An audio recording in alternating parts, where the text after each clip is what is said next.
হাল ধরতে নিজের স্কুলের সামনেই আজ মোমোর দোকান জয়ন্তর। তার হাতে তৈরি গন্ধরাজ মোমো এখন রীতিমতো হিট জেলা সদর শহরে। স্কুল জীবন শেষে কলেজ শুরু হলেও হঠাৎই তা থমকে যায় আর্থিক সমস্যায়। তারপর থেকেই শুরু হয় নতুন এক লড়াই। বারাসাত গভর্নমেন্ট স্কুলের প্রাক্তন ছাত্র জয়ন্ত গাইন আজ নিজের স্কুলের সামনেই মোমোর দোকান চালিয়ে কুড়িয়ে নিয়েছেন জনপ্রিয়তা। গন্ধরাজ লেবু, পুদিনা, ধনেপাতা সহযোগে তার তৈরি বিশেষ চিকেন গন্ধরাজ মোমো এখন এলাকায় হট ফেভারিট আইটেম। তাই বিকেল হলেই ভিড় জমে ক্রেতাদের। এখানে আমি গন্ধরাজ চিকেন মোমো, তো এখানে এনার কাছে বেশি ভালো পাওয়া যায়, তো এনার কাছ থেকে মাঝে সাঝে আমরা খাই। তো আজকেও খেলাম, খুব ভালো লাগলো খেয়ে। এখানে আমি 5 পিস 50 টাকা। এখানে স্টিম পাওয়া যায়, ফ্রাইড চিকেন মোমো পাওয়া যায়, আবার প্যান ফ্রাইডও পাওয়া যায়। খেতে ভালো? হ্যাঁ, খেতে ভালো। মানে গন্ধরাজ মোমো খেতেই এখানে আসে? হ্যাঁ হ্যাঁ। জয়ন্ত পড়াশোনায় ছিলেন কমার্স স্ট্রিমের ছাত্র। উচ্চ মাধ্যমিক পাশ করার পর কলেজে ভর্তি হলেও আর্থিক অভাবের কারণে ও বাবার মৃত্যু হওয়ায় থার্ড ইয়ারের পড়াশোনা আর চালিয়ে যেতে পারেননি। মা বলেছিলেন, এবার তুই কিছু একটা কর। সেই কথাতেই সংসারের দায়িত্ব নিতে বইয়ের ব্যাগ রেখে কাজে নামেন জয়ন্ত।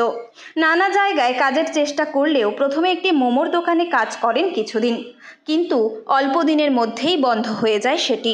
অভিজ্ঞতাকে কাজে লাগিয়ে তার মাথায় আসে নিজে কিছু করার স্বপ্ন। বাবার মৃত্যু, সংসারে মা, এখন কিছুদিন হলো বিয়েও করেছেন তিনি।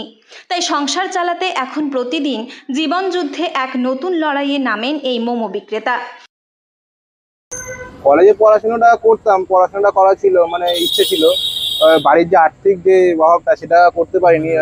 বাড়িতে যখন মানে উচ্চ মাধ্যমিক পাশ করেছিলাম গভর্নমেন্ট স্কুল থেকে, কমার্স নিয়ে গভর্নমেন্ট স্কুল থেকে পাশ করার পরে যখন কলেজে ভর্তি হলাম, তখন ফার্স্ট ইয়ার করলাম, সেকেন্ড ইয়ার করলাম, তারপরে থার্ড ইয়ার করতে পারিনি। তারপরে বাড়ির থেকে একটু সমস্যা ছিল, কাজবাজ, টাকা পয়সা ইনকামের একটা সুযোগ ছিল, করতে পারিনি। তারপরে মা বললো আর তো হচ্ছে না, আর তো কিছু একটা কর। তখন আমি এই দোকানটায় বিভিন্ন দোকানে কাজ করেছি, ছোটোর থেকে কাজ করতে করতে তারপরে এই মোমোর দোকানটায় আসা।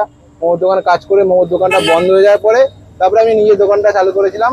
রেসপন্স ভালো, খুবই ভালো।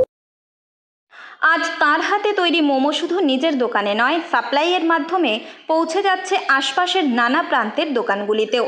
তবে তার দোকানের সেরা আইটেম চিকেন গন্ধরাজ মোমো মেনে নিচ্ছেন ক্রেতারাও। কোনো ফুড কালার নয়, একেবারে প্রাকৃতিক উপাদানেই তৈরি হয় এই মোমো। মোমোর সঙ্গে পাওয়া যায় বিশেষ হট স্যুপ, সেটিও জয়ন্ত নিজেই তৈরি করেন একান্ত নিজস্ব পদ্ধতিতে। দামও সাধারণের নাগালে, 5 পিস মোমো মাত্র 50 টাকা। আরও মজার বিষয়, জয়ন্ত নিজেই স্কুলের সামনে মাইকে হেঁটে নিজের দোকানের প্রচার করেন। ভাইরাল গন্ধরাজ মোমো মাত্র 50 টাকা, 50 টাকা, 50 টাকা। এক প্লেটে 5টা মোমো, সাথে আনলিমিটেড স্যুপ, মাত্র 50। শিক্ষক শিক্ষিকা থেকে শুরু করে ছাত্রছাত্রী, পথচলতি মানুষজন সবাই এখন তার দোকানের নিয়মিত খদ্দের। এটা খুবই ভালো উদ্যোগ, মানে নিজের পায়ে দাঁড়িয়ে নিজের একটা পরিচিতি তৈরি করছে। আর তার সাথে সাথে মানে গন্ধরাজ মোমোটা যেটা, এটা না এই আমাদের বাসার এরিয়াতে মানে খুব কম জায়গায়, মানে মোমো আমরা আরো অনেক জায়গায় খেয়েছি, আমাদের লোকালি এখানে বাড়ি, কিন্তু খুব কম জায়গায় পাওয়া যায়। তার মধ্যে এখানে খেয়ে মানে ভালোও লাগলো, আর আবারও আসবো, সবাইকে নিয়ে আসবো, খুব ভালো লাগে। ভিড় দেখলেন? হ্যাঁ, আমি তো আসার পর থেকে দেখছি ও তো ব্যস্তই আছে।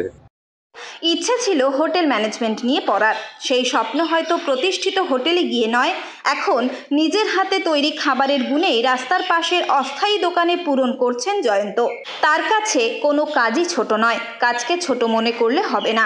কর্মহীন যুব সমাজকে লড়াইয়ের যেন এক সাহস যোগাচ্ছে এই মোমো বিক্রেতা। হ্যাঁ, অনেক স্যাররা আসে, যাদের কাছে পড়াশোনা করি তারা আমার কাছে আসে, বন্ধুরা আসে, স্কুলের বন্ধুরা। ইচ্ছে ছিল হোটেল ম্যানেজমেন্ট করার, কিন্তু সেটা হয়নি। এবার সেই জায়গা থেকে মানে রান্না বান্না, ফুড লাইনে একটু প্যাশনটা ছিল, এবার সেইখান থেকে এই জায়গাটায় আসা। ছোট ফুড সাপ্লাই চেন রয়েছে, আমি প্রোডাক্ট তৈরি করি, প্লাস আমারই সাপ্লাই চেন রয়েছে, আমরা সাপ্লাই করি চারিদিকে। বিভিন্ন রেস্টুরেন্ট ধরা রয়েছে, বিভিন্ন ফুড কার্ট ধরা রয়েছে, ওরা আমাদের থেকে মাল নিয়ে চলে যায়, ওরা প্রথমত বিক্রি করে। কাজটাকে ছোট মনে করলে হবে না, কাজটাকে ছোট মনে করলে হবে না, নিজের জায়গায় থাকতে হবে আর ভালোভাবে চলতে হবে, তাহলেই হবে। উত্তর 24 পরগনা থেকে রুদ্রনারায়ণ রায়ের রিপোর্ট, লোকাল 18 বাংলা।